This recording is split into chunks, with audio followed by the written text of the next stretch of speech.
done that, you see another person floating down, and you jump in and rescue him as well. Every time you save one person, there's another one, and then another. As this continues, you call to a passerby and for help. And after a while, there are dozens of rescuers, all pulling children and adults out of the deadly waters. As the days and then years go by, being a bright and intelligent people, you all have constructed incredible devices at great expense to help pull the never-ending stream of drowning people from the ditch. At this point, a huge part of the town's energies and resources are being completely consumed by this effort, and a whole industry has developed to meet this critical need. In fact, you and the other rescuers, and now the whole town and even neighboring towns, are taking great pride in how efficient your techniques and high-tech devices are in saving so many lives. Finally, a thought suddenly occurs to you. You decide to go upstream to find out what's causing all these people to end up in the ditch in the first place. Get upstream and you see a very well-traveled bridge. In fact, this well-known bridge is the only means of crossing the huge ditch and is critical for connecting the many towns in this region. And when you carefully inspect the bridge, you find that there is a well-concealed yet sizable hole in the bridge. This is causing many people to fall into the ditch. So what do? Well, you do what makes most sense. You repair the bridge. This is a pretty well-known parable, and it's used often to talk about prevention in general. But it's also descriptive of the issues that we face when thinking about health disparities as well. Unfortunately, the solutions are much more complicated than the story would suggest. As we all know, health is not just simply the absence of disease. It's dependent on where you live, what schools you go to, the income you generate, and yes, a lot about the choices that you and your family make.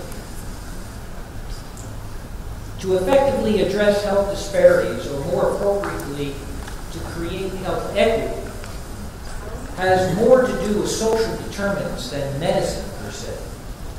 So I'd like to extend my warmest gratitude to the planners of this conference, Representatives Lujan-Grisham, Hinojosa, and Roybal-Allard, for your help in shining a spotlight on this deep-seated deficiency in our society.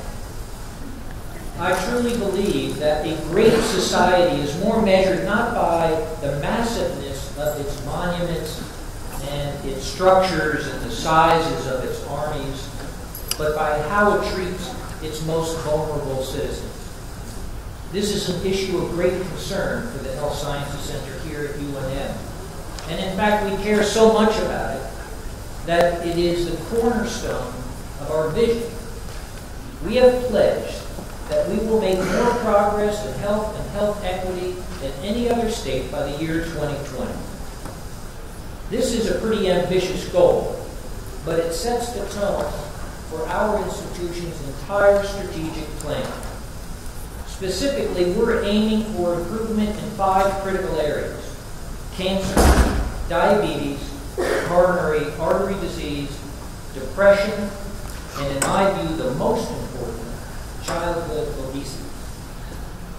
Providing health care to underserved populations is a challenge everywhere, but particularly so here in New Mexico, where such a huge portion of our population lives below the federal poverty level, and more than 400,000 residents are uninsured. Many of them live in small, rural communities spread across vast distances. At nearly 122,000 square miles, New Mexico is the 5th largest state in the United States. So we have disparities of geography, as well as gender, race, ethnicity, and socioeconomic status.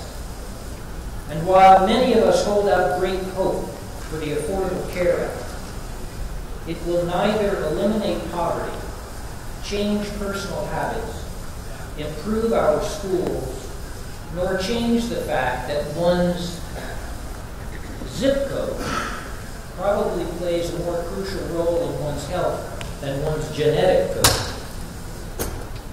In addition to providing comprehensive and highly complex clinical care, at the Health Sciences Center we educate doctors, nurses, pharmacists, public health professionals, as well as conducting a massive amount of basic and translational research that will enable us to achieve our statewide mission. As I often remind people, we are not the University of Albuquerque. The Health Sciences Center operates more than 600 programs in 176 communities spread out throughout the entire state. At the Health Sciences Center, we're working to reduce New Mexico's health disparities in many ways, some of which President Frank already alluded to. Project ECHO, as he mentioned, is serving as a means to bridge the geographical disparity that is present in our state, where we can connect our experts with clinicians around the state, even in the smallest communities. Our Heroes Extension Office is a program where we hire our own staff to live in the communities around the state, to work with local providers and health industry so that we can more fully customize whatever resources the university can manage and to help those local communities develop programs that will meet their needs. Our newest hero is Evelyn Rising, based in Hobbs, New Mexico, a former newspaper editor and college dean. She is very active in her community and also serves as the 28th president of the National Association of Colored Women's Clubs. Locally, we have a number of programs as well. At UNM Hospital, we have the Pathways program to a healthy Bernalillo County. Health navigators find the hard-to-reach people in our community and connect them with housing, food, employment, health care, and behavioral health needs. They also help them enroll for Medicaid benefits and insurance coverage. The Health Sciences Center is working to better engage the African American community by providing culturally competent education in the profound changes to health care created by the ACA. And we're implementing better ways to access primary and chronic care management. We're actively building connections with community leaders and organizations and working closely with local faith-based organizations and with the New Mexico Office of African American Affairs. Our Center for Native American Health builds a bridge between the university and tribal governments. Among the center's many initiatives is a program to steer Native American students towards careers in medicine, nursing, and other health professions. And in fact, in the past 10 years, we've more than doubled the number of Native American students entering into these professions. We have a Center for Rural and Community Behavioral Health that runs more than 40 individual programs across the state to address behavioral health problems in rural and tribal communities in partnership with local clinics and the Indian Health Service and state agencies. In northern New Mexico, our faculty are collaborating with local residents and coming up with creative new ways to address the epidemic of substance abuse in Rio Arriba County. Additionally, our scientists and physician researchers are also addressing health disparities in very concrete ways by conducting dozens of community-based participatory research studies in rural and underserved communities. And finally, under New Mexico House Bill 19, and with a grant from the AAMC and NIH, we head up a statewide workforce analysis center to identify healthcare workforce needs throughout the state and the best ways to recruit and then retain diverse and culturally competent healthcare workers in rural and underserved areas. So in closing, I know that New Mexico's health disparities are fixable and health equity possible. But I also know that effective solutions require shared consensus, working together with the committed involvement of both the public and private sectors. I believe the bridge over the ditch will be repaired with mitigation of premature deaths, needless suffering reduced, and the well-being of our children assured. Thank you.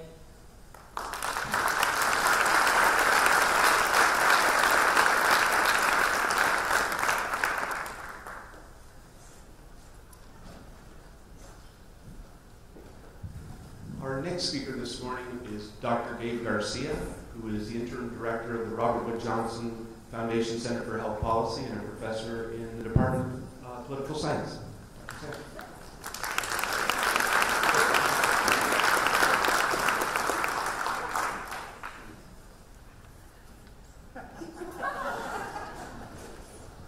I'll give Sam a pass, but it's Sanchez, not Garcia, told me. I know he's about as stressed out as I have been over the course of the week, so you get a pass, man. No worries about that.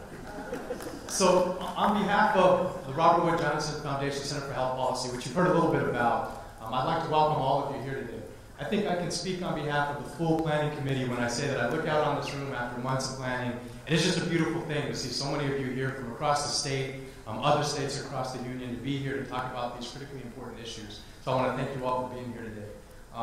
When we think about the RWJF Center for Health Policy, you'll hear a little bit more about this from me on one of the panels tomorrow, but I want to give you a little backdrop of who we are and what we do so you have an understanding of what the host organization is all about. We are a research center here on campus that focuses on racial and ethnic health disparities specifically, and really focus on training the next generation of health policy leaders that come from diverse backgrounds. So I think when you look at the formal program for today, especially as you reflect back on your way home tomorrow, you'll see that our particular research institution at the RWJ Center for Health Policy is the ideal location to convene this event, given our focus is directly connected to the mission of this overall summit. We aim to graduate PhD students in the social sciences here at UNM who leave with specialized training in health policy. Just to give you an idea of our success rates, last year alone we graduated 5 PhD students across the social sciences here at UNM, all of which were either Latino or Native American. When you look at this year, if you're not aware of it, our semester just started. We've already had 2 successful dissertation defenses so far in this semester. So when you think about that in the context of diversifying the workforce, particularly as it relates to health policy and racial and ethnic health disparities, I think we are leading the nation in that regard. I'm very proud of that. Hopefully you will have the opportunity to interact with some of our PhD students throughout the course of today and tomorrow. You may have met some of them as you were checking in to RSVP this morning. I think as you leave tomorrow, you will agree with me that our folks, our PhD students, are just truly amazing individuals that are going to be the folks that really lead our nation on these issues in the future. I'd like to thank President Frank for agreeing to host this event here on UNM's campus and providing my center with the opportunity to plan this event, which has really been a great opportunity to engage our faculty, our PhD fellows in the planning process, which is really, when you think about our mission, a perfect collaboration.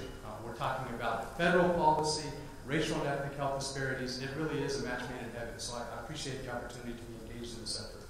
I'd also like to thank the Caucus for their persistent dedication to health equity across the nation, particularly as it relates to racial and ethnic health disparities, and their support in particular for this year's summit. We were very happy to be part of this particular summit because this is, at least in my knowledge, the first time that the Congressional Native American Caucus has been formally integrated in these discussions. Given that the RWJF Center for Health Policy has a particular focus on Native American health policy, I think that's a beautiful thing for us to be part of this important effort. You'll see as you look across the program, we have really tried hard to integrate health policy issues, particularly as it relates to the Native American community, into several of our panels. And I think at the end of the day, you'll see that our speakers have content that is salient not only to the Native American community here in New Mexico, but nationally. I'm very proud of that as well for the work that our planning committee has been able to do to make that happen. I'd like to take a moment to thank each of our co-sponsors who have helped provide the resources necessary to convene a meeting of this scale. We have a little over 400 people RSVP'd, a live stream to be able to broadcast this to hundreds more across the nation. So to be able to pull this off in the context of the scale of this entity, it took many organizations to help us out to provide the resources to do so. If you look at page 4 in your program, you'll see all of our co-sponsors listed. I'd like to take a brief moment to recognize each one of those organizations individually. Many representatives from these organizations are here today, so as I read your organization, if you're here, please stand and be recognized. In addition to the RWJF Center for Health Policy, you've heard from Chancellor Roth. The UNM Health Sciences Center was a major contributor to this entity. If there's anybody here, I believe there's several representatives from that organization. Please stand and be recognized.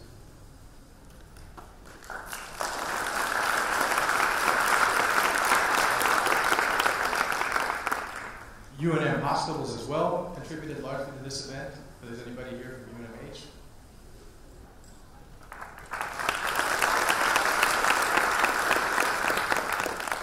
The W.K. Kellogg Foundation.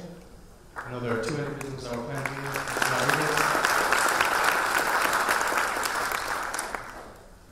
The UNM Office of Government and Community Relations.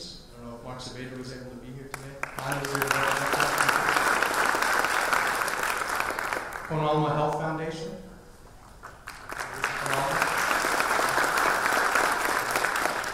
The New Mexico Department of Health.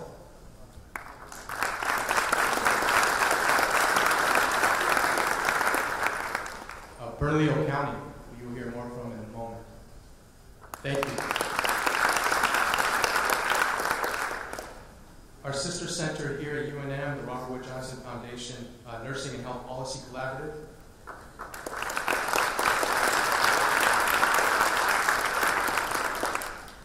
Sandoval County. Anybody here from Sandoval? The New Mexico Hospital Association.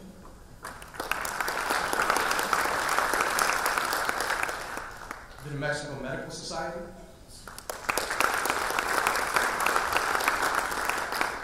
Health Action New Mexico.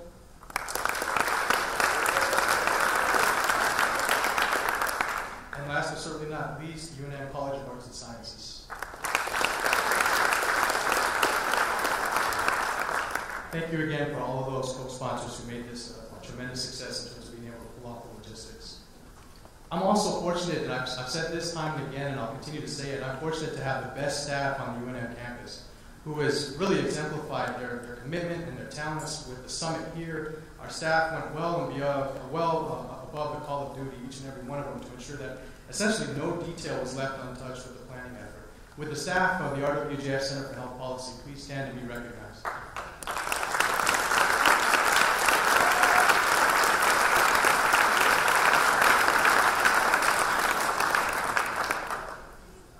I also want to highlight the efforts of our planning committee in particular. This includes folks associated with RWJF Center, but also includes some of the graduate fellows, the President's Office here at UNM, the Medical School and Health Sciences Center, and other units both on and off campus.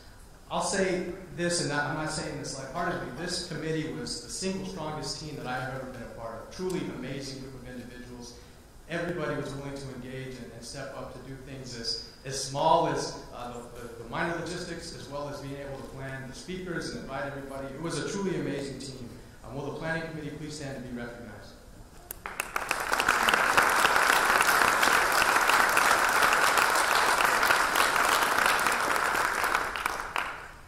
Finally, although you will hear more about the focus of the panels here shortly, I want to stress how strong the collective expertise in our program is in the area of racial and ethnic health disparities. The planning committee structured the agenda around a set of themes that were perceived to cut across multiple communities of color. We really had an eye towards striking a nice balance between a national level, federal level focus, but also highlighting some of the contextual issues and nuances that makes New Mexico such a vibrant location to host this particular meeting. I'm confident that as we close this meeting with our final session tomorrow afternoon, all of you will agree with me that the committee assembled a truly all-star lineup. I mean, high-class folks all the way through the program.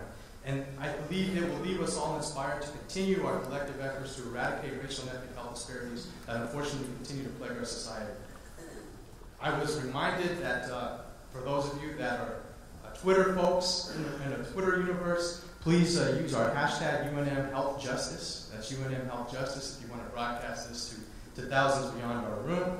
And with that, I'd like to say I look forward to meeting as many of you as possible over the course of the next couple of days. And again, thank you for being here to make this a tremendous success. Thank you.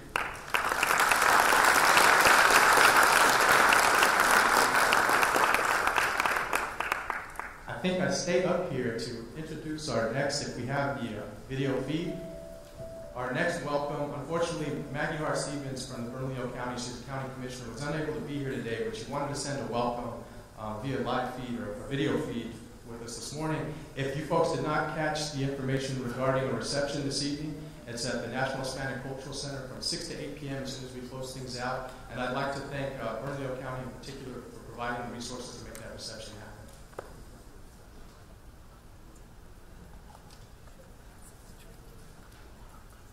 Good morning. I'm Maggie Hart-Stebbins, Chair of the Bernalillo County Commission. On behalf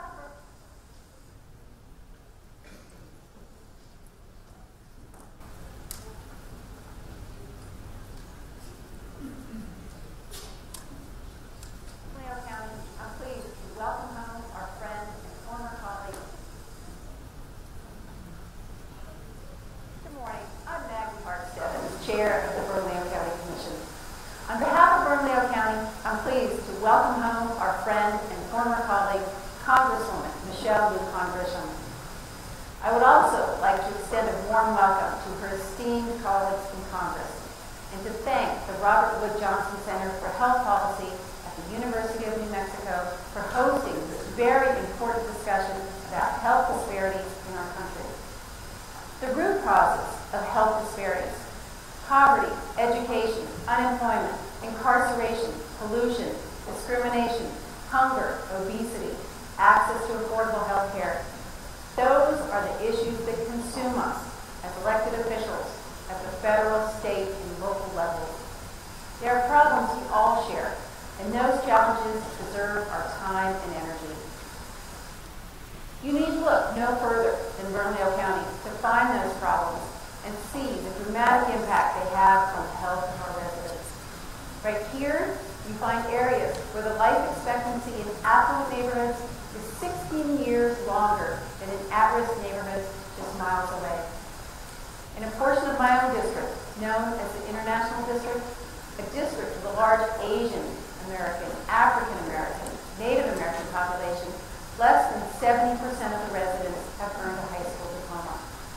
And yes, the International District has one of the highest death rates from chronic disease in all of Bernalillo County. In response to those gaps, Bernalillo County, through our Place Matters team, embarked on a socioeconomic mapping study designed to uncover distinct inequities in quality health care across the county. We at the county are actively engaged in decreasing health care inequalities while remaining dedicated to resolving disproportionate environmental burdens placed on communities by advocating sound zoning, social, and environmental policies. We at the local government level are grateful to you for your leadership on this issue and look forward to embracing the strategies that come out of the summit. Again, welcome to Bernalillo County. I hope you have a wonderful stay and come back often.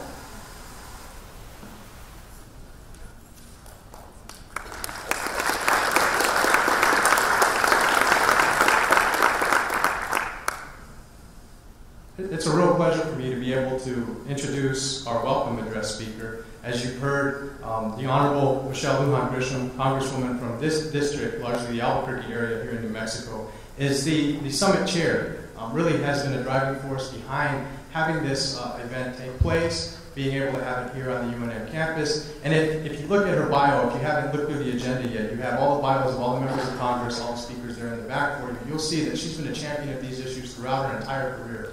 So it really is a pleasure to be able to collaborate with you and your staff on this particular event, and I really look forward to hearing what you have to say. I was informed that you had surgery on your finger, and you're still such a trooper that you're here with us to be able to speak. I see you holding your finger up above your head, so thank you very much for being here today.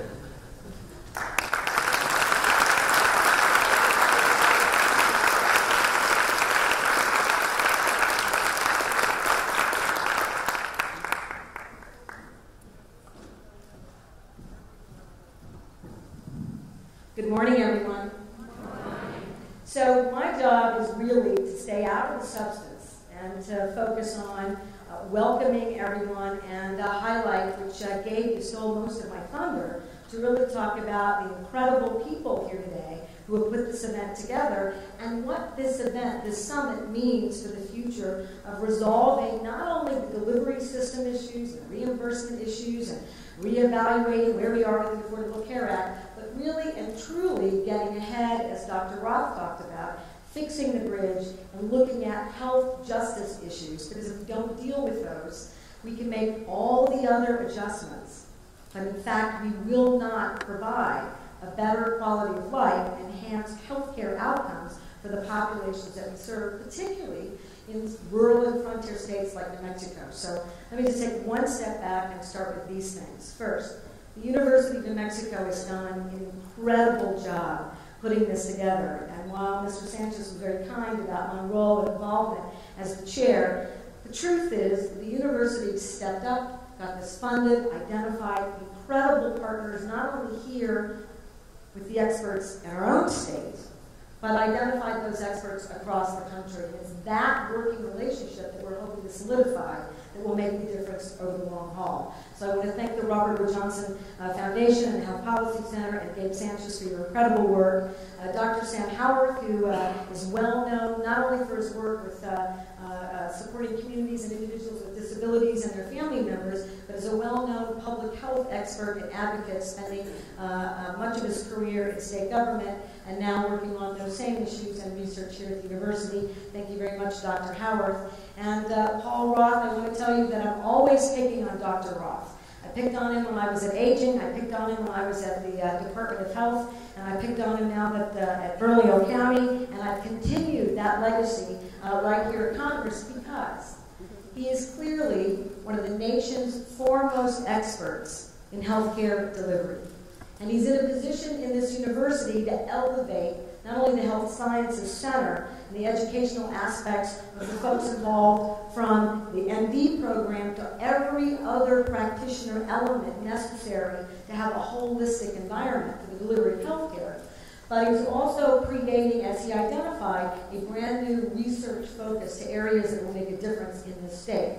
And while I always worry about sufficient access and navigation and improved delivery systems, and I promise not to get off your case about any of those issues, I am here to tell you that when I needed expert healthcare and one of the best hand surgeons in the United States, I was right here at the University of New Mexico 2 days ago. And great job, except it really hurts. So if you could write me a prescription before the end of the day, because I am miserable. I've got pins sticking. Nobody told me, when they said they would pin my bone, I expected the pins to be inside my finger, not on the outside. So that's wrong, I think. So if I don't clap or I seem a little miserable, it has nothing to do with this conference. But in fact, I will have a perfectly usable, brand new finger in, I think, 12 weeks or so. So I want to thank the university for saving my finger. The worst part is I'd like to tell you that there's some really magical story about my finger, but I was playing football. And apparently I'm not very good at football. So, and I hurt myself, was at the University of New Mexico when I was playing softball, because in Congress, I'm really proud of the women, because we're involved in a variety of physical fitness activities, which I think are clear about public health messaging, but we also raise money for charity. So it's an excellent way in Washington to participate beyond the policy making. I'm just going to try to do a better job not to be expending healthcare resources as I engage in these activities. I also really like to highlight the leadership of President Bob Frank. It's not any fun when you get a call from your newest congresswoman saying, good news, you guys are hosting a conference. You'll have to pay for it, do all the heavy lifting and the work, and we're not going to really do much to help you because there's got to be a division between what we're doing in Congress and our work ethically and the work that you do to put this conference together. As a brand new president, it would be very easy to say that's just not in our set of priorities, particularly in an environment where each and every one of you know that access to resources for the work that we do has been diminishing, not just gradually, but at 100 miles an hour. So to take that kind of leadership step is incredible, and I'm very grateful, and he's done an incredible job. And this is a university president who's very interested in having a public health department and an educational and research environment right here at the university. And I want to just announce today that my role in Congress, I will do everything possible to make that a reality for the University of New Mexico. We're going to lead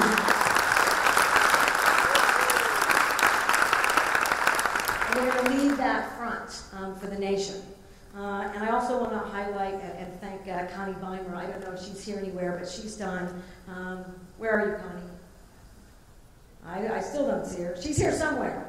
And if you get a chance to meet Connie Weimer, she's done many or most of the logistics and has done a great job, and I'm very grateful. Now, the last part. This is really an honor as a freshman congresswoman to have one of my colleagues in the Congressional Hispanic Caucus who is well known for, again, moving, not ignoring the fact that we've got health equity issues and health justice issues, and we've got minority population specifics that must be addressed, not only at a local level, but the federal policy effort must focus on meeting those challenges and changing that dynamic. Because we find ourselves just doing the reimbursements and focusing on Medicaid and Medicare, and we're barely getting to a place where we can talk about the delivery system. Now, Congresswoman Lucille Roybal-Allard, who I'm going to ask to stand, is a champion of health equity and health justice issues, not just in the Hispanic Caucus, certainly not just in her district in Los Angeles, not just in her state of California, but is a leading voice and a powerful, she's making a powerful difference in Congress among all of our colleagues for all of the caucuses. And I'd like you to give Congresswoman Lucille Roybal-Allard a round of applause.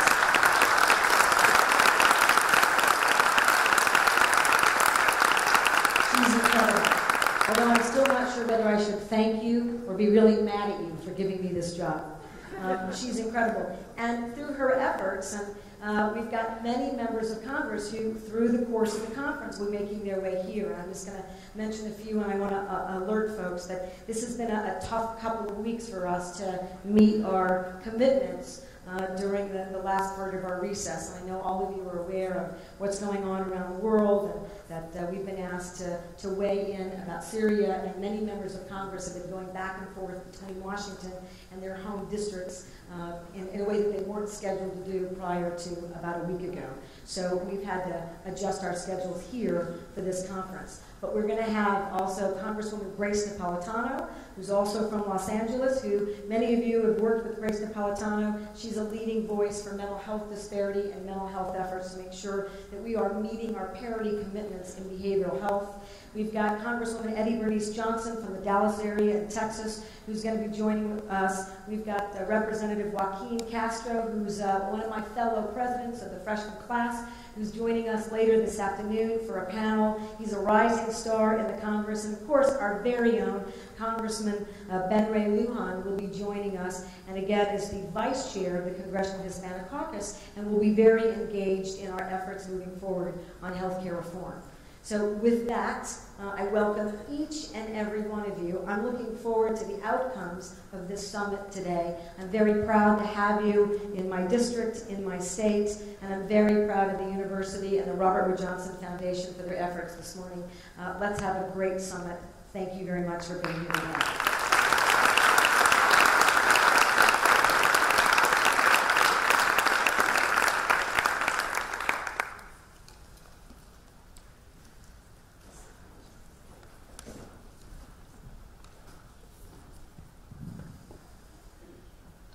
Our next speaker, as you heard a little bit about today already, we have the Honorable Lucille Roybal-Allard from California's 40th District, that's the Los Angeles area, who is the Congressional Hispanic Caucus Health Taskforce Chair, who's going to also provide some opening remarks. One of the things I'll highlight among the many on her bio is she's the first Mexican-American woman elected to Congress. So as a fellow Mexican-American with a 3-year-old daughter, tremendous honor to be able to have her.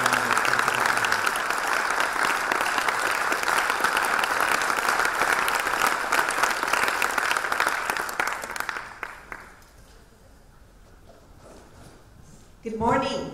Good morning.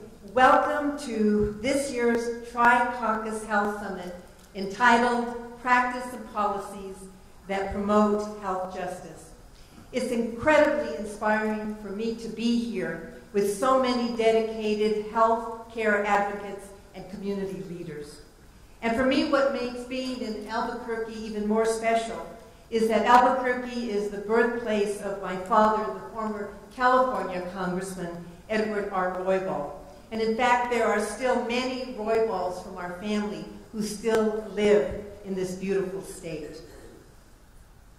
As has been mentioned earlier, putting on a summit such as this one is never easy. And the Tri-Caucus could ask for no better sponsor than the University of New Mexico's Robert Wood Johnson's Foundation Center for Health Policy. The center's mission to increase the diversity of health policy leaders trained in nursing and in the social and behavioral sciences mirrors an important goal of the Tri-Caucus. I want to join the other speakers in thanking University of New Mexico President Robert Frank for allowing us to hold this summit on his beautiful campus. And I extend a very special thank you to my colleague, Congresswoman Michelle Lujan-Grisham, for agreeing to host the summit in her district and for all her efforts in support of the University of New Mexico's plans for a successful conference. As she mentioned, we all know that she is a freshman member, and I believe this is the first time that a freshman has been asked to host a summit such as this because of the tremendous work and responsibility that goes with hosting it in one's district. And the fact that this district, and for which you represent, has agreed to this conference, the university has agreed to it, because she can be very persuasive, by the way. I'm sure it wasn't just a quick yes from the president. But the fact that this is so successful is really a tribute to Michelle and an example of her effective leadership. And I just want you to know that those of you who are from her district are extremely, the word I'm trying to think of a word that would really explain what I'm trying to say, but you are very, very lucky. And I wish I could think of an even stronger word, to have her represent you in Congress. For even as a freshman, and as you know, Congress works on a seniority system, so it's not easy to be effective. But if you were to see her in the halls of Congress and in her committees, you would swear that she was a senior member. And Michelle, we are so lucky to have you in Congress, and we're so happy that you would agree to host this conference.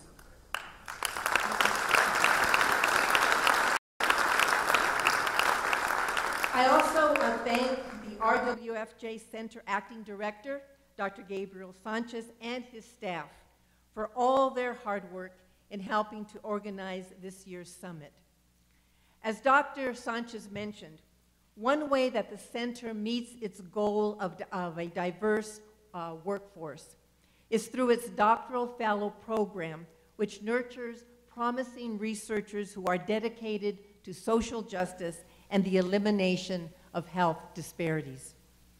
During the past 7 months, I was most fortunate to have one of those young scholars working in my DC office as a RI Fellow. In addition to being a bright and talented young woman, her passion and determination for social justice gives me and all who know her hope that we will continue to gain traction in our movement to eliminate health inequities and achieve health justice. Her name is Angelina Gonzalez-Eller, and I thank her for all that she did to make the summit a tremendous success. Angelina's over there in that corner.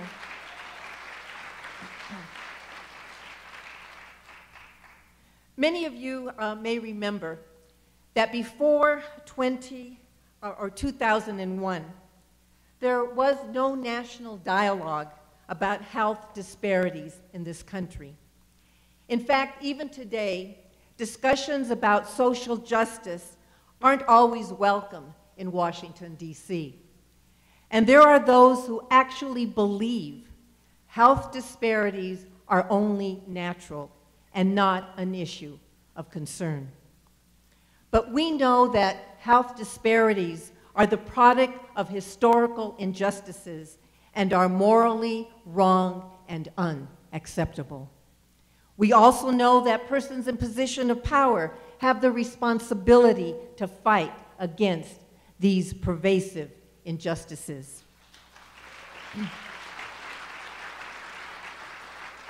That is why, in 2003, the Tri-Caucus, which consists of members of the Congressional Hispanic Caucus, the Congressional Black Caucus, and the Congressional Asian and Pacific Islander Caucus, held its first health summit to highlight our nation's health disparities and to begin a dialogue in Washington, D.C. and throughout the nation.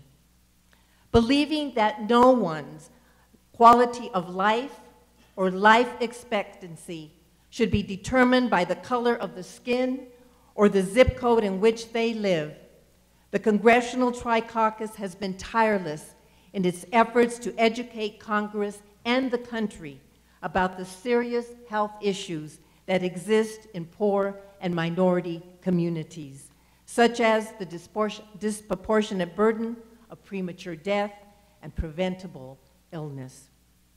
The Tri-Caucus has also developed a national strategy for the elimination of racial and ethnic health disparities. The keystone of this strategy has been the Tri-Caucus Health Equity and Accountability Act. The HEAA outlines the collective institutional knowledge of policymakers, community leaders, health professionals, and advocates, such as you, on what policies are needed to halt, reduce, and eliminate health disparities.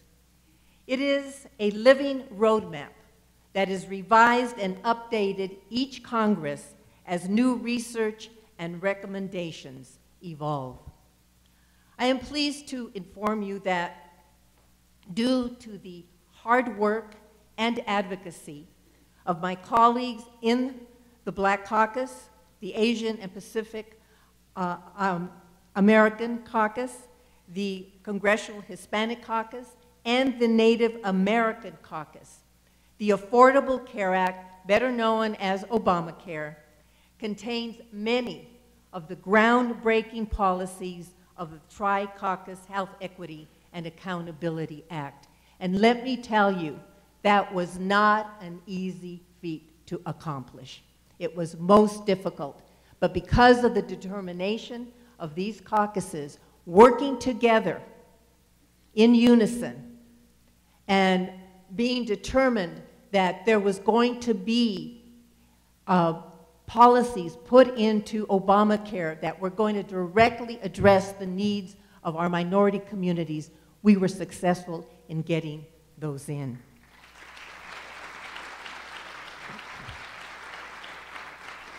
These policies will help reduce health disparities by expanding Medicaid eligibility, increasing resources for community health centers, and by institutionalizing federal efforts to achieve health equity.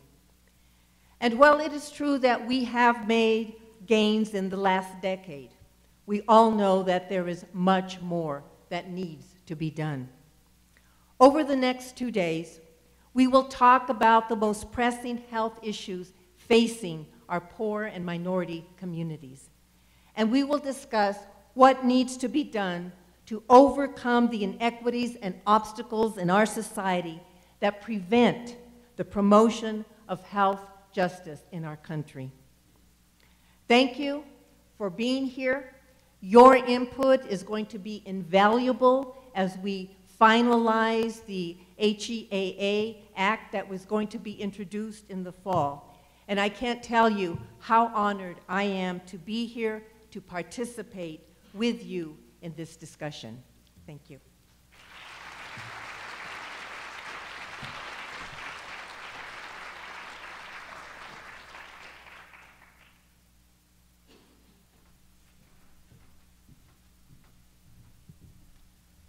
Our final welcome address this morning will come from the Honorable Mayor of the City of Albuquerque, Richard J. Berry. If you all have participated in the big mental health discussion or summit that happened here in Albuquerque a month ago, you will know that the City of Albuquerque was not only one of only 10 cities identified by the White House to lead this national discussion around mental health, a really comprehensive discussion, but was actually the city identified to kick off that national event. And I think that goes without saying that it was largely due to the leadership of our mayor that I'd love to be able to welcome up to the front today and give us a welcome to the city of Albuquerque.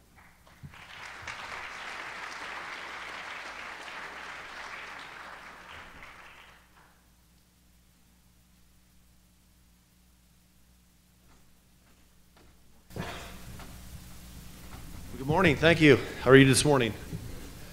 Congresswoman Lujan-Grisham, thank you so much for hosting.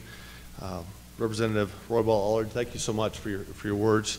We have a lot of work to do, and it's wonderful as a mayor to see everybody in the room gathered together talking about important issues, social justice, healthcare inequities, making sure that our poor minority communities can have the same access and care that we all want for ourselves and our families. And I can tell you, as a mayor of a large American city, we're about the 30th largest city in the country, I have a regular opportunity to meet with mayors around the country talking about these issues, how they're addressing them in their cities, how we are addressing them in the city of Albuquerque, how we are bringing best practices to the forefront, because if we are going to make a meaningful difference, we absolutely need policymakers, we need legislators, we need the executive branch, we need mayors, we need governors, we need the president's administration. We also need advocates, we need providers, we need people who care enough to come and not just spend a day talking about these important issues, but spend careers. And for that I say thank you so much for what you're doing. I want to give you some examples of what this looks like from the mayor's perspective and why mayors take these issues so seriously, myself included. And I don't want to overwhelm you with statistics, but I do want to bring to light some of the end products of social injustice and healthcare inequities on Main Street America. We did have on July 20th the first of the mental health summits that President Obama and the White House requested mayors to have across the country, talking about the really the word I'm looking for, underfunded, just the healthcare issues in the country. There's a lot of work to be done. And somebody asked me a while back, well, why now? And I said, I don't know, why not 40 years ago? Why not 30 years ago? Why not 20 years ago, 10 years ago? Because when you talk to folks in your community that are suffering with mental health issues, my goodness, every day matters. And it really is heartbreaking to see some of the end results of that. So we had 300 people that joined us on July 20th as we gathered to thoughtfully address mental health issues. We had members from the healthcare system. I see Dr. Roth here. A lot of his folks were there. People who were suffering from mental health issues with a focus on younger victims. We had folks from the nonprofit community. I was there with members of my administration. And we were honored that Senator Pete Domenici also could join us via Skype, actually, from Washington. And there were some sobering statistics that were brought forth. One of those statistics, approximately 2 million residents in New Mexico, close to 72, well, excuse me, let me go back. In New Mexico, of our almost 2 million residents, close to 72,000 adults live with serious mental health issues, and about 22,000 children live with serious mental health conditions. The National Alliance on Mental Illness, NAMI, states that 1 in 4 adults, 61.5 million Americans, experience mental health issues in a given year. The 2011 New Mexico Youth Risk and Resiliency Survey found that 29% of the state's high school students feel persistent sadness or hopelessness. Suicide is almost always the result of untreated or undiagnosed mental illness. 9.1% of greater Albuquerque high school students attempted suicide in the last 12 months. And 1/2 of mental health problems begin before the age of 14. And that's one of the reasons that we concentrated on youth and that we're going to be continuing to do this. We have set up a steering committee. Dr. Howarth is part of that. I want to thank Dr. Howarth for being part of that. But these realizations help spur action and inspire those who participated to generate some great ideas. some of the ideas that just came forward, and they all address the issues that you'll be dealing with in this summit. We're going to create a media campaign to raise awareness about the issues and resources that are available currently. We're going to work to get more mental health providers at places that are accessible to youth in our community. And we're going to leverage partnerships to reduce fragmentation between providers. And that's really important. And I'm going to talk about that in terms of homelessness in just a second. So we've committed to helping organize an action planning committee that will formulate a community action plan, drawing from the priorities generated in our July 20th summit. This committee will further engage residents in the Albuquerque area through the fall, and we're thrilled that many of our young folks have already expressed interest in facilitating these meaningful conversations. Another example, and I will end on this and I'll let you get on with your day. We started a program 2.5 years ago that really dealt with chronically homeless issues in our community. And that really gets to the core of some of the social justice and healthcare inequities. And I'm going to give you some staggering statistics. So far, we have housed over 250 people in our community that fell into that category of the chronically homeless. These are people that when we surveyed them 2.5 years ago, their average time living on the streets of Albuquerque was 20 years. These are folks who are most likely to die on the streets of our city. They're medically vulnerable. They have many, many issues, whether it's substance abuse issues, mental health issues, that keep them from getting the help that they want. And when you start talking to some of these individuals, you really get the sense that inequity comes to the forefront in their lives. So we call Albuquerque Heading Home the smart way to do the right thing. And we do that because we know that if we go out in our community and we do the right thing and we help those who have not only suffering from their situation, but also suffering from inequities from a healthcare standpoint, we know that we can make a meaningful difference. So here's some statistics. We know that the first quarter alone of 2013, the top 10 users of the emergency response system in our community required more than $500,000 worth of resources. When we housed our 200th individual in Albuquerque Heading Home, and I've met this individual personally, this individual in the last 90 days on the streets had 82 calls for service from emergency providers in our community. This person was living in crisis on our streets.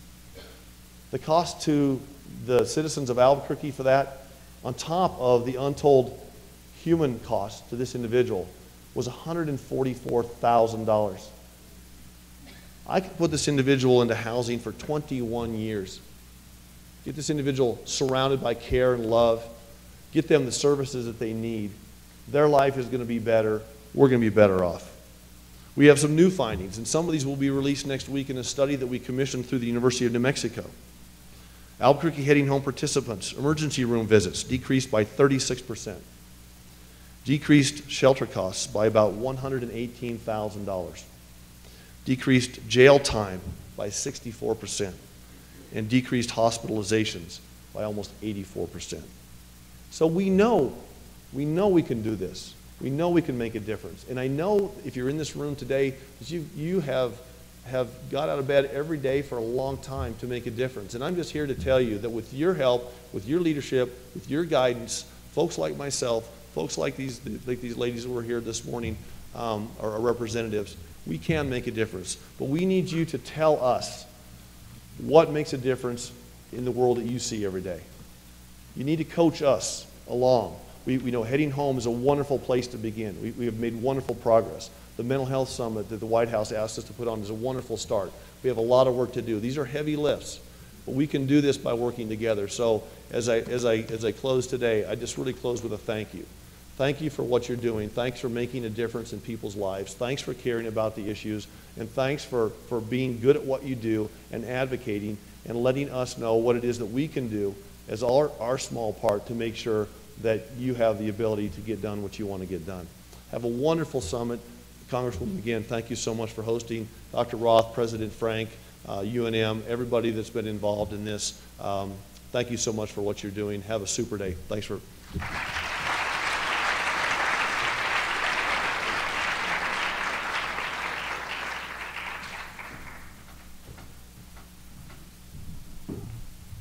So are you all ready to get into the substance of today's conversations? All right. Well, without further ado, I'll say in the context of an introduction to our keynote address, the probably the easiest job of our planning committee was coming to the decision of who do we invite to be our keynote. It's very difficult to get a room full of PhDs and future PhDs to agree on just about anything, from what time to have the meeting, for that matter. But in the context of choosing the keynote, first thing we identified is we wanted somebody who was nationally renowned to set the stage for social determinants of health, which essentially is everything that happens before you enter the hospital that impacts your likelihood of being able to survive whatever you're dealing with. And as we talked about who we might be able to bring out, there was a unanimous consensus, literally the first time I've ever seen this from this particular crew of folks, who said, look, it's Dr. LaVeist. That's who's the person we want to have this discussion with. We've been able to see him in action before on behalf of the RWJ Center with another large event like this, where if he even comes close to the conversation that he was able to provide in the context of that meeting, I'm sure it'll take all of your breaths away.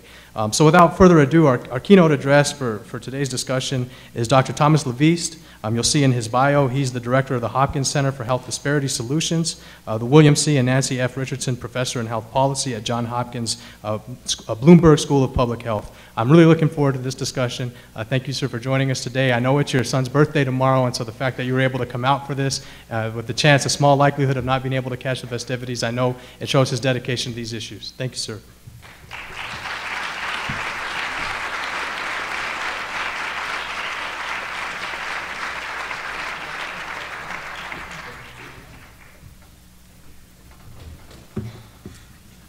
Could I have the remote, please? I was just saying, he really set the bar high now. The expectations are so high. I told him you're supposed to set the bar low and just make it easy for me to get over that bar. I don't know about you, but I'm really inspired. I'm inspired by, thank you. I'm inspired by the welcome addresses that I've listened to, that the policy, and I'm encouraged to know that the policymakers of this nation, as well as the policymakers of this state and this city and county, are so well informed about the issue and so well engaged in these issues. And I think this has really been fantastic to hear this, that there are so many people. There was a recent survey done just last year on awareness of health disparities in the general population. And you may be surprised to know, or you may not be surprised to know, that less than half of Americans in the survey was aware that we had a health disparities problem at all. But things are changing, and I'm encouraged by the changes that I'm seeing. For most people, awareness of this issue came with the publication of this book, Unequal Treatment. This is a report published by the Institute of Medicine. And most people think it's a report published on health disparities, but in fact it isn't. This was a report that focused on health care quality disparities, which is an important distinction. This was not the first report on the topic by a government entity. In fact, it wasn't even the first report by the Institute of Medicine on this topic. So why has this report been so successful at placing the issue of health inequalities on the front burner of the health policy agenda of the nation, where previous reports haven't been able to do that? I think the reason is that they did something different and clever in this report that hadn't been done before. In the past, these reports would come out. The biggest was in 1985, the Secretary Heckler's report on Black and minority health, 11 volumes of chart after chart after chart showing that we have a problem with health disparities. People would look at those charts and say, well, there are a lot of reasons for that. This is really about patients not wanting to get health care and showing up. It's about health care access. It's about poverty. It's about all these things that have nothing to do with health care or the health care system. So who's responsible to do anything about it? Well, what this report did that was really clever was it said, what if we could do a report where we compiled all of the high quality studies that looked at people that had health insurance, that got sick, that got access to the healthcare system and actually got a diagnosis and got seen, and then look at the differences in the quality of care that they received. So this is not a report about healthcare access. It's not a report about people who don't have insurance. That's not covered in this report. It's only about quality disparities, which you'll see is a theme, a problem that we have in this country, quality. So ever since this report came out, we've been talking about health disparities and talking about it from a social justice frame. And to be sure, This is a social justice issue. Health disparities should be addressed because they are simply inconsistent with the values of our society, and we should not allow them to continue. But it's much more than a health social justice issue. In 2008, we got the idea that perhaps we had already brought as many people under the banner that we were going to get with the social justice frame, and got the idea that perhaps we could publish a report that would provide another argument, another way of looking at it, another frame, in this case a utilitarian frame. And we published the report, The Economic Burden of Health Inequalities, where we calculated the cost to the US economy of having health disparities. We estimated that cost at $1.24 trillion over 4 years. 1.24 trillion is about the size of the 11th largest economy in the country, in the world, which is India. Why this is important is because usually when we seek resources to address health disparities, the pushback we get is that there are costs that come with that. It's expensive to take action. It's expensive to make change. But the response to that is it's also expensive to maintain the status quo. It costs money to have health disparities. It's a cost that we should not continue to bear. So while unequal treatment hasn't been successful at raising awareness about this problem in the general population, it has been very successful at raising awareness among policymakers. So this is a statement from a prominent national policymaker.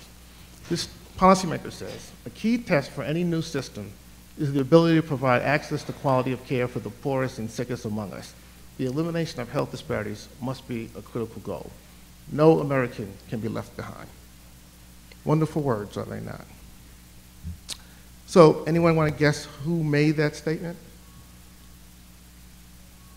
By the way, could someone bring me a glass of water, please? This was a statement from former Speaker of the House, Lujan-Grisham, who in fact is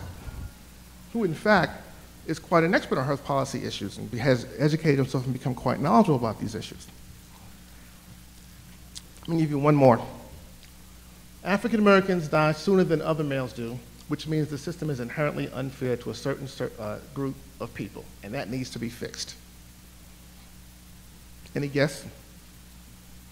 It's okay, you can guess. It's not class. We're not going to grade you. Let's lighten it up here. It's all right. Like the students in my class, you don't want to, what they do now, you ask students a question and they start Googling the answer right there in the classroom. This literally happened. It's stunning. Well, this was a comment from President George Bush. Awareness is not the issue. Now, of course, President Bush didn't make this statement in the context of announcing a new initiative to fix the problem. He, in fact, was making that comment in the context of arguing that African Americans should support his effort to privatize Social Security, because since they died so young, their benefits would be inheritable to their families. But political considerations aside, awareness among policymakers is not the challenge. The challenge is what to do, what action to take, and how to allocate those resources. So at its core, health disparities come down to this chart, which shows mortality rates by race and ethnicity. I've been stopped updating this chart because it's the same chart, whether it's 2009, 1999, 1979, 1969, it's the same chart. The disparities exist by race and by gender and by ethnicity. They have been intractable. We have made some progress, but we have not made enough progress. Same could be said for infant mortality, where we see the same pattern of inequality. So while we have been devoting resources over the last 10 years to addressing health disparities, I believe, and this may be somewhat of a heretical statement, that much of what we have been doing is going to fail. And the reason I say that is because we haven't yet stopped to take account of the proper diagnosis. It's almost like if a physician walked into the waiting room and just started handing out pills. Now, there's a chance that you might randomly hit upon the right solution to the right problem for the right patient. But the chances are better of solving the problem if we first stop and diagnose. Why do we have health disparities? And why have they been so intractable?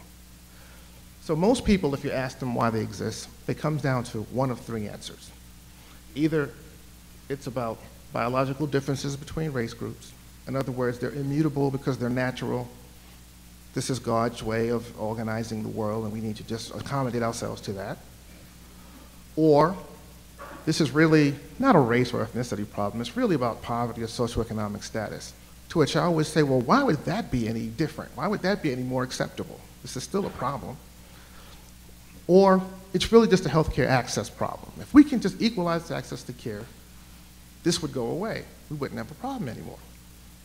So let me just say a few things about each of those arguments. First, the healthcare quality access, healthcare access issue. So this is a study from some guy named LaVeist did a few years ago, where we went into hospitals, all in the Baltimore area. We went into 3 hospitals, and we identified every medical record of, this was before electronic medical records. So we were in the dungeon going through the paper records to identify patients that should have received the procedure called cardiac catheterization, which is an invasive procedure to diagnose heart disease. Every patient in this study had insurance, and had insurance that would have paid for the procedure. And every patient in this study was being seen at a hospital that had the ability to provide the service. Okay? 100% of the patients in this study should have received a referral for cardiac catheterization. But as we can see, only about 80% of the white patients received the referral, which says that we have a quality problem, but even fewer, less than 60% of the black patients received that referral. We have a disparities in quality problem. Now, this is much more complex than just money, because the hospitals would have been reimbursed for providing this service that these patients had the ability to pay for and had the medical need. Another similar study that I like, this is from the VA hospital in Pittsburgh, where they're looking at patients, this is revascularization, so basically heart bypass surgery. These are patients who were being seen at the same hospital by the same set of physicians who have the same health insurance, and the physicians are paid on salary, so there's no economic incentive to provide services. 100% of these patients should have received service, but only about 50% of the white patients received it and 25% of the black patients. So again, we have a disparity problem in terms of quality of care, but we also have a general quality of care problem, and they are both important problems that are not solved simply by giving people an insurance card. The next issue is this issue of biological or genetic differences. So we look at people and we see difference, and we ascribe meaning to that difference, and we assume that because we know what's happening on your skin, that we understand everything we need to know about what's happening under the skin. Now, I'm sure there's no one in this room that believes simply that disparities are caused by some genetic or biological difference. I'm sure there's no one who would admit it, at least. So. That there isn't some gene that's causing heart disease and cancer and stroke and diabetes and HIV and homicide and depression and every condition for which we find disparities. And that gene, by the way, also would have to determine your skin color and whether or not you can play basketball and whether or not you can dance and whether or not you like hot chili or whatever other stereotypes that we've come to accept about different racial and ethnic groups, right? So nobody believes that. But this issue of whether or not there are biological differences between racial and ethnic groups creeps into our thinking in much more sophisticated, subtle, and insidious ways, not in sort of the broad, general way that I said. For example, how many of you here are familiar with the drug Bidil? Okay, not many. All right, so I'm going to have to give the quick Reader's Digest version story of Bidil. Okay, so those of you that know about it, forgive me for this condensed version of it.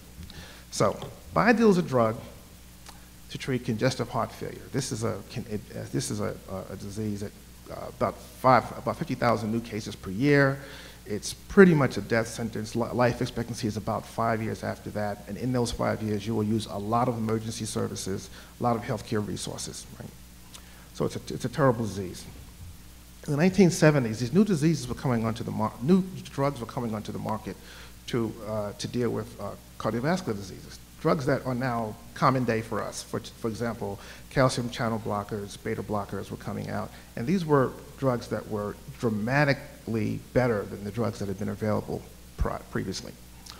So some physicians began to find that if you took these new classes of drugs and you combined them with two very inexpensive generic drugs, that they were getting very positive results with this new therapy.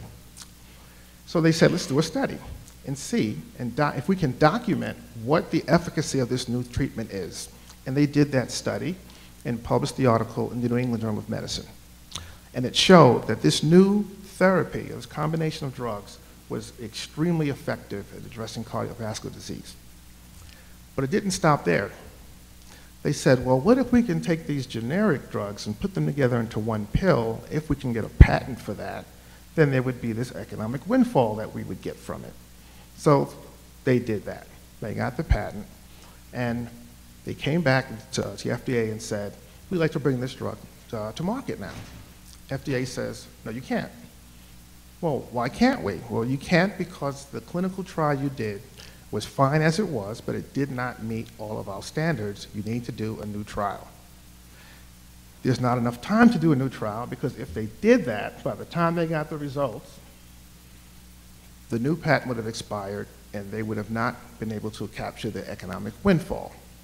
So what do? They do what any red-blooded American researcher would have done, and I am a red-blooded American researcher, so I'm including myself.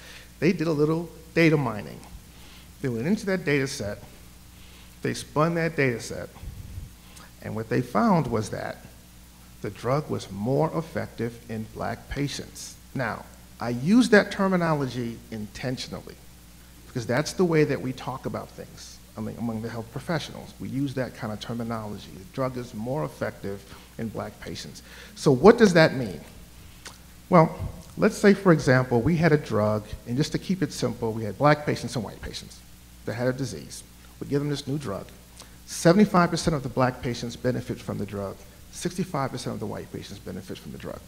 Now, in real life, that would be a phenomenal outcome if we had that success rate. But let's say that's what we had. This is a 10 percentage point difference. This 10 percentage point difference would be statistically significant, and we would do a study, and we would do analysis, and we would find a significant race for you researchers in a room. You know what I'm talking about, significant race effect. And then we would publish an article saying, drug more effective in blacks.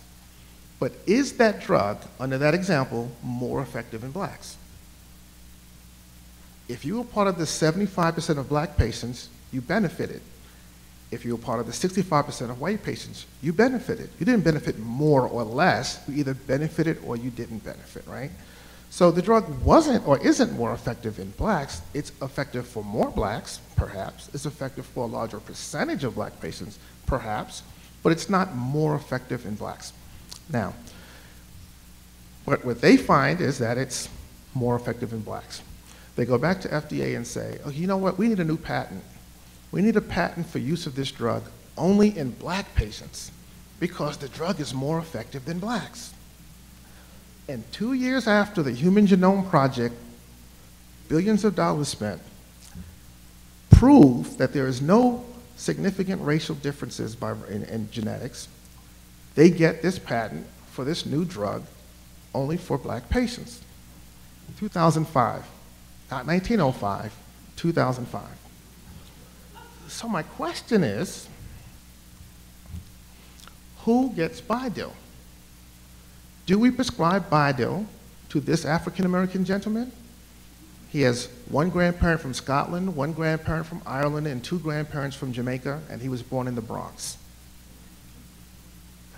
Do we offer Bidil to this African-American gentleman? He has two grandparents from Kenya and two white American grandparents. This is President Obama. Do we offer Bidil to this African-American gentleman? So now this guy's got one Chinese grandparent, one Thai grandparent with Chinese ancestry, one white American grandparent with Native American ancestry, one black American grandparent with white American and Native American ancestry.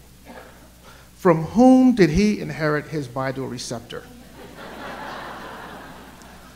And how do you know when you're merely looking at him across the room in the treatment room?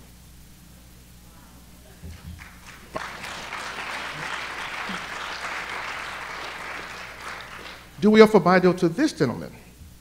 Looks like a black guy to me, right? A guy up from Cleveland, but this is Vijay Singh, who is from Fiji and not an African American at all. And finally, why wouldn't we be able to offer Bidil to all of the other non-African Americans who might benefit from it? Because everything we know about the drug tells us that Bidil is in fact an effective drug, and its efficacy has nothing to do with race.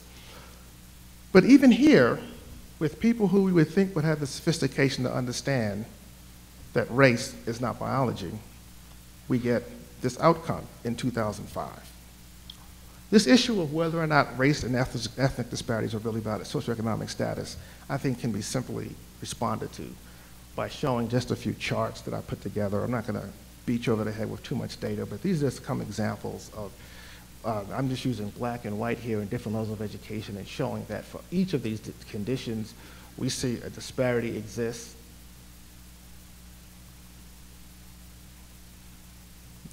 No matter what the level of education. Note here for infant mortality that a black woman with a college education has a greater risk of an infant death than a white woman with less than a high school education. So we've got an issue with socioeconomic status and health, no doubt, but we also have an issue with race and ethnicity. Each independently affects health. One does not cause the other. Each independently is an issue that we need to address, and each of them need to have resources. So what is health disparities all about? From my perspective, it's about the fact that we all live in this country together, but we experience the country differently, because the United States continues to be a dramatically racially segregated country. And when we take these national statistics that we rely on, and we show a death rate, like I've been showing you, or a rate of some condition like I've shown you, we're not accounting for the fact that we're all living in very different risk environments. It's almost as if you turn on the news in the morning to find out the weather, and they tell you, well, the national average temperature for today will be 42 degrees.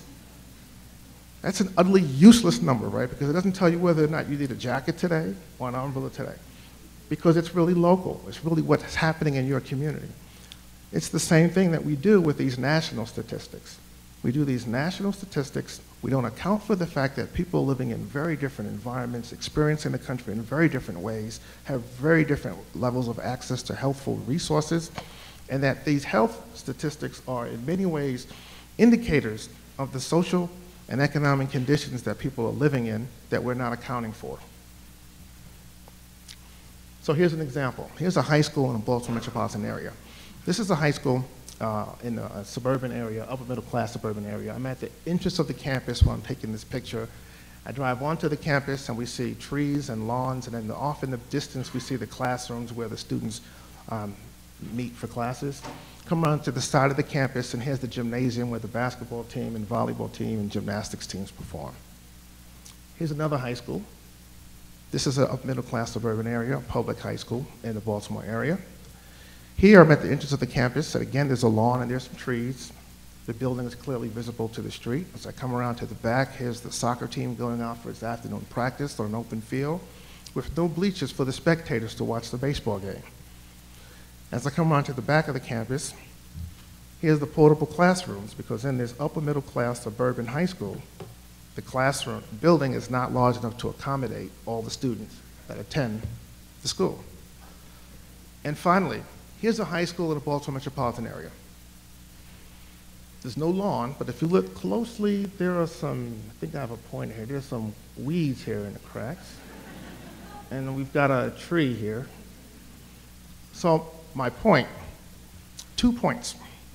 First, to the researchers in the room, when you do your, if you're not a non-researcher, just bear with me for a moment. I have to talk to my research brother right now about this point. When you do your fancy smancy multivariate modeling, and you think that you've adjusted for differences in socioeconomic status, and you haven't accounted for the fact that education is not education is not education, I want you to think about this chart, okay? Hopefully I'm scaring some of you, because you may have committed that sin, as I have as well. The point is not he who's without sin to cast the first stone. The point is to repent, go forward, and sin no more. Right? Okay. Okay, non-researchers, you can come back now. I'm finished talking to my brethren. The other point here is, do you think that perhaps there are differences in the life chances and opportunities of the graduates of these institutions? Do you think that the way their life plays out has something to do with which of these doors they have the opportunity to walk into? And do you think perhaps that there are differences by race, ethnicity, and social class in terms of who gets to go to which of these schools? I think we know the answer. Another example of how segregation creates differential environments. This is a corner store. These kinds of stores are ubiquitous in the northeastern cities. This one happens to be just a few blocks from my office. And this is my favorite one here, because I did not Photoshop this picture. This is L&M Liquors. They sell beer, wine, and medicine. And they do, because the medicine that they sell is the elixir for the ills of poverty, malt liquor. They do. So we did a study to look at these stores to determine where are they located, what types of neighborhoods, who's being exposed to these stores. And in many cases, these stores are the only sources of food and resources in these communities. And what we found in that study, and this was also done in Baltimore, that these stores were most likely to be located in predominantly black, low-income communities. Different environments that we're living in create different opportunities to live a healthy lifestyle, but also create different levels of exposure to risk to our health. And segregation is what fuels that. So if we are really going to understand something about racial and ethnic disparities, what we really need to do is find communities that are racially and ethnically integrated and where people of similar socioeconomic status live together, and see, once we are able to equalize these social conditions, do we still find the same disparities? And if we don't, then that suggests to us that the disparities may have more to do with these social and environmental conditions and less to do with biology, much to do also with behavior, which is also influenced by the social and environmental conditions. And so we went out and we identified communities around the country that met that criteria, that were racially integrated and where there were not significant race differences in income and education levels. We went in and we replicated the National Health Interview Survey, and we wanted to know if we're able to do that. Can we show whether or not the disparities are similar or whether they would persist when people living in similar challenging conditions? The community that we identified was a very socially and economically challenged environment. This neighborhood, 44% white, 51% African American. As you can see, this is a very low-income area, under $25,000 median income, but no race differences in income, so everyone is poor, living in similar conditions. We also show that the poverty levels are dramatically higher than national poverty levels, but also no significant race differences in poverty levels, no significant race differences in levels of education. This is as close to a laboratory experiment that you're ever going to get in a naturally occurring environment. We also find no difference in the distribution of sex or gender within the community. I should also say that this is a very challenged environment. There is no physician in private practice in this community, none. There are no working clinics within this census tract. There's no dentist in the census tract. There is no pharmacy in the census tract. There is no supermarket or bank in the census tract. And in fact, this is not a story about McDonald's because there are no fast food restaurants within this census tract. The only food available are mom and pop fish fries and the corner stores and the limited grocery options that they provide. So virtually anyone living in an environment like this is going to have some health challenges because the community, that environment, is a sickness-producing environment. We did a series of studies on this population, and I won't take you through all the research, but I'll just kind of give you the results. We were able to find in this environment no race differences in rates of diabetes, no race differences in rates of obesity. We found that there was still a race difference in hypertension, but this was, of course, a lot smaller, and we find no race disparity in the use of primary care health services. Now, the disparities was not eliminated because the black population of this community did better. The disparities were eliminated because the white residents in this community were just as sick as the black residents of this community. But the community was one in which African Americans are much more likely to live within this country. So that when you place anyone in that environment, we should expect that we're going to have bad health outcomes. Today we're here to talk about health disparities. And we need to have these meetings. But across town somewhere, there's another group meeting to talk about other disparities. There are in fact 4 great disparities that cause each other and are caused by each other. And it's fine for us to have our meetings to talk about health disparities, but unless we acknowledge that the meeting across town that's discussing wealth disparities, or educational attainment disparities, or criminal justice disparities, and by criminal justice, to be clear, I'm talking about incarceration, unless we realize that our problem is causing their problem, and their problem is causing our problem, I propose that we're not going to find a solution to our problem, because health is merely the outward manifestation of underlying inequities in our society. And I think these inequities are dramatically shown through these 4 disparities. So we know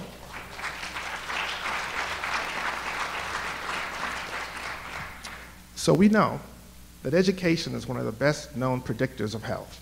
And we also know that children that are unhealthy are less able to develop educationally. We know that people who have educations are much less likely to wind up in prison, and that people come out of prison without an education. In fact, literacy rates are through the roof in prisons. We know that people who have wealth are better able to afford legal services that keep them out of prison. And the best way that I can think of to ensure that a people would not develop wealth is for them to be in prison between the ages of 17 and 34, which is the period of life where most people develop human capital necessary to create wealth. The health and wealth relationship is very well understood and very well known. And we know that there are many people in prison because of undiagnosed and untreated mental health conditions. And that people come out of prison often sicker than they were when they went in. So nothing that I've said should surprise anyone in this room. But we continue to address health disparities in a vacuum, not recognizing that we're all addressing the same problem and we need to be dialoguing with each other. So I'm gonna wrap up on that point, but I'm gonna wrap up by making one last statement that relates to this issue. How many here know that there are more black men in prison than in college? Raise your hand. Okay. So I've heard this statement often. In fact, I've even heard President Obama make this statement. But I got the idea that, I'd like to know, what do the primary sources say about that? Is it in fact the case that there are more black men in prison than in college? So I went to the Department of Justice, and I went to the Department of Education, and I pulled the statistics to see, is it in fact the case that there are more black men in prison? Here's what I found. In 2006, there were 836,800 black men in prison. Now, nothing that I say here should be interpreted as suggesting that I think that that is an acceptable number. That number is way too high. But in that same year, there were 896,000 black men in college. More black men in college. Now, the prison population, adult population, can be 18 and up, and for the most part, the college-age population is much younger. So what if we only looked at age group 20 to 29? In that year, 310 black men in that age group in prison. Again, an unacceptably high number. but there were also 480,000 black men in college in that year. So I have a student now who we're actually going through the statistics, going through the data to try to find out, was there ever a year where there were more black men in prison than in college? And we have not yet. We've now gone back to 2001, and we're still digging through that data. We have not found a single year where it was ever true that there were more black men in prison than college. So I'm going to end with this plea, that you join me in my apparently one-man crusade to try to dispel this horrible myth that there are more black men in college. In fact, you can be in college and in prison in the same year, so you could wind up in both statistics, right? Also, you can be in college and prison at the same time because there are colleges that teach classes in prison, right? So it's probably the case that the difference that we're finding here is even bigger in favor of college over prison. But I'll end there. I thank you for your time, and I ask you to join me in dispelling this myth. Thank you.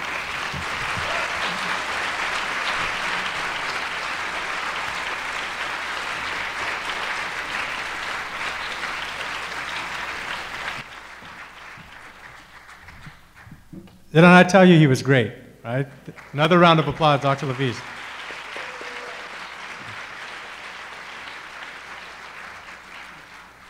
Although it's not written into the formal agenda, I think if you're anything like me, a 10-minute break might be welcome.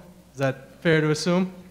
So we're going to start, however, in 10 minutes sharp, right? So take a look at your watch. Let's all synchronize our watches. Whether you're back or not, the next panel is going to start in exactly 10 minutes. So let's go ahead and take a quick break, and we'll come back and keep going, the action going.